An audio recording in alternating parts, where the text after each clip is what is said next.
Por que heparina é o medicamento utilizado por, sei lá, quase todos os pacientes que estão hospitalizados? Vou falar um pouquinho de heparina, um pouquinho das contraindicações. E se você pensa em trabalhar em um hospital e não sabe heparina, não fala pra ninguém não, cara. Fala pra ninguém não. Vê esse vídeo aqui, depois você vai ficar expert, tá? Você trabalha no hospital, aplica heparina e não sabe por que você tá parando. Fala pra ninguém, tá? Fala pra ninguém. Faz de conta que você já sabia, entendeu? Então veja o vídeo até o final pra você entender, cara, por que os caras estão usando heparina e por que você faz, por que você aplica, qual que é a ação, qual que é o efeito. Beleza? Bora lá então pro vídeo. Não deixe de curtir, compartilhar, se inscreva, seja membro desse canal se você me ajuda. Olha, hein? Tem um Instagram lá bombando, tem muita coisa acontecendo lá. Bora lá?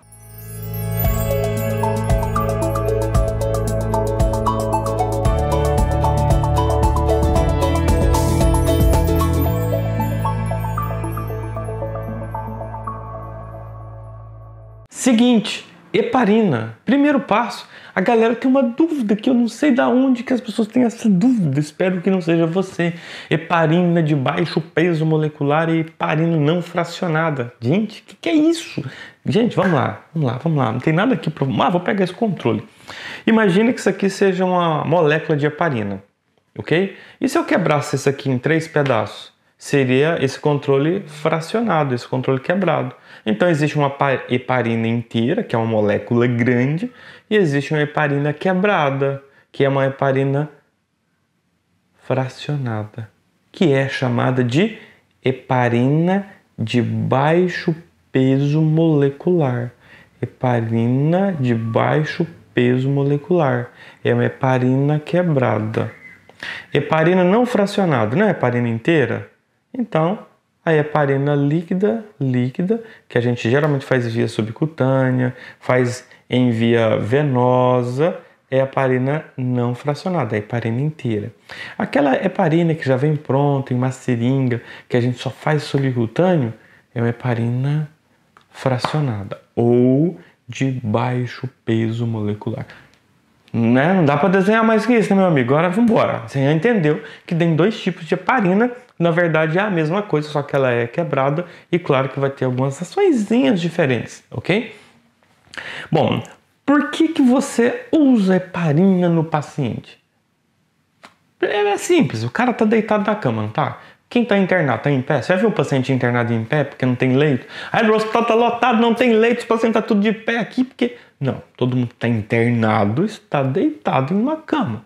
Pode ser que não seja a melhor condição, principalmente na rede pública em alguns lugares. A gente tem muitas camas próximas uma das outras, mas seu paciente não está de pé por falta de maca, certo? De maca, cama, enfim. Então vamos lá. Todo paciente que está em cima de uma cama, a circulação dele começa a reduzir porque ele está fazendo pouca atividade ou nenhuma atividade. Quem está deitado em uma cama está andando em cima da cama? Não. Deitado ele está andando? Não. Então o tempo que ele fica deitado na cama, a circulação dele reduz, porque a panturrilha, que é um outro coração que a gente tem, né, em cada perna, esse coração ali da perna, ele ajuda a voltar esse sangue, né? Tendo em vista que a gente não tem... a gente só tem vasos dentro das veias e esses vasos dependem também da parte muscular movimentando para empurrar esse sangue de volta para o coração. Beleza? Então, se esse paciente está acamado, deitado em uma cama, para e pensa. O cara está acamado, em cima de uma cama. Como é que ele vai melhorar a circulação? Não vai. Então, a circulação dele fica ruim, tá? Então, em linhas gerais, a gente tem um paciente que tem uma circulação reduzida em relação a você que está andando, a um paciente que está deambulando, que não está internado. O que a gente tem que entender? No sangue, a gente tem alguns fatores de coagulação. A gente tem as plaquetas, que é apenas o start do processo de uma cascata de coagulação. E aí, o que a gente tem que lembrar? Peraí, plaquetas, cascata de coagulação. Plaquetas, cascata de coagulação. E o paciente que tem de 150 a 450 mil de plaquetas, ele tem um nível ok de plaquetas. Porém, entretanto, toda vez que esse sangue começa a lentificar a sua velocidade, e se ele tem uma quantidade normal de plaquetas, né? O que pode acontecer? essas plaquetas podem, por um acaso, dar uma freada, outra freia também, e as duas se encontram, se fundem, e aí vem as fibrinas e começa a montar ali um coágulo, tá? Então pode começar a criar um coágulo. Mas o que tem um coágulo? Pois é, não era para ter coágulo na corrente sanguínea. Esse coágulo, ele pode se desprender, como desprende na maioria das vezes. E aí, qual que é o sentido do sangue venoso? O sentido é coração. Então vamos lá, na panturrilha ele ficou lá sem movimentar muito tempo. E aí o sangue foi ficando lento, começou a congestionar, uma plaqueta trombou com a outra, que trombou com a outra, e aí começou a desencadear a cascata de coagulação, e aí veio fibrinas e criou um coágulo. E aí esse coágulo, né? Ele começa a viajar. Quando ele começa a viajar, já chama ele de trombo, né? Então começa a ter um trombo, que é um coágulo, viajando na corrente sanguínea. Em que sentido? Qual que é o alvo? Coração. Coração é o centro. Então você pegou a avenidona principal e ó, vamos para o centro. E aí tá vindo, né? Veio a cava inferior, chegou no átrio direito, passou para o ventrículo direito. Bom, agora a gente começa o azar. Qual que é o primeiro azar? Esse coágulo sai do ventrículo direito, artéria pulmonar, tronco da pulmonar e vai para algum dos pulmões. Já sabe o que aconteceu, né? TEP, tromboembolismo pulmonar. Tromboembolismo pulmonar. Ou seja, seu paciente teve um infarto pulmonar, que TEP é um infarto pulmonar. Ou, na pior das hipóteses, esse trombo passa pelo alvéolo capilar, deu uma sorte do caramba, ele não parou lá e ele continua átrio esquerdo, ventrículo esquerdo, e na hora que ele foi contrair, o sangue saiu para a artéria aorta, mas virou à direita bem rápido. Ele virou à direita muito rápido. E quando ele virou à direita, adivinha onde que ele entrou, meu amigo? Adivinha. Nem te conto onde que ele entrou. Cara, ele entrou na artéria coronária. O cara começou a infartar por conta do trombo.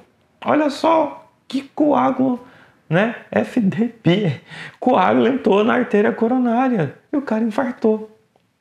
Mas e se ele tivesse seguido o caminho, seguido reto? Reto. Artéria carótida, reto. AVE isquêmico. Olha que trombo danado. Então veja só, 3 coisas ruins poderiam acontecer quando um trombo começa a viajar na corrente sanguínea. Pulmão TEP, coração IAM e cabeça AVE, né? Ou seja, 3 possibilidades ruins. Então, para que eu uso heparina? Pronto, para impedir esse negócio todo. Viu que é simples? Então, você usa heparina no seu paciente para reduzir a possibilidade desse sangue se coagular e formar um coágulo. Então, esse coágulo, para ele ser evitado, a gente tem que inibir fatores da cascata de coagulação. Então, isso eu não estou reduzindo o número de plaquetas. As plaquetas vão ali... Imagina só, as plaquetas começaram a se congestionar porque o sangue está lentificado. Só que se a cascata está bloqueada, não vai acontecer a formação de coágulos. Agora, se o seu paciente não tiver com anticoagulante, vai formar cascata e vai coagular, vai formar o coágulo. O coágulo pode viajar, que é um trombo, pode parar no pulmão, TEP, coração, IAM, cabeça, AVE. Mais fácil do que isso não tem, né, gente? Não é possível que você vai esquecer heparina depois de uma aula dessa. Não é possível, né? Não dá. Então, tem que ter heparina no cara 24 horas. Quando não tem heparina? Quando o número de plaquetas estão reduzidos. Quanto? Galera, aí já é um aspecto mais clínico. Mas não é abaixo de 150 não, tá? Por exemplo, um paciente abaixo de 100 depende muito do protocolo. E aí o médico agora vai começar a avaliar risco-benefício. A gente não coloca o risco de TEP, a gente faz e o paciente pode sangrar muito. Por quê? Porque quem tem poucas plaquetas tem risco de ter hemorragia. E se você está usando anticoagulante, o sangue então vai ser muito difícil de parar. Então, quem tem plaquetas abaixo de 100 já é um aspecto clínico que pode ser suspenso ou não. E aí vai ser um risco que tem que ser avaliado. Beleza? Galera, entendeu? Então tem que ter heparina em todo mundo que está deitado. O cara deitou, tem que ter heparina. A não ser que a parte de coagulação dele, a parte de plaquetas estejam abaixo do recomendado para não fazer a heparina aí seria contraindicado, tá? Alguns casos também de cirurgia, paciente que vai fazer trombólise, né? Aí a gente vai suspender a trombólise nessas 24 horas, enfim. Então temos aí alguns, até porque trombólise faz também isso, né? Só que de forma diferente. Então a gente tem que entender todas essas questões, porque isso é extremamente importante para mim, que sou profissional, que trabalho dentro de um hospital, onde eu tenho pacientes acamados, seja na UTI, seja na enfermaria, seja no pronto-socorro, que lá inicia o processo, né? Lá inicia o processo principalmente para os pacientes que vão ficar hospitalizados, enfim. Então, basicamente é isso que eu queria passar de heparina. Foi rápido, foi tranquilo. Espero que de uma forma bem leve eu tenha explicado para você heparina. E se você quer algum medicamento que eu explique dessa forma bem diferente, ó, coloca aqui embaixo. Lembrando que eu tenho um curso completo de administração de medicamentos.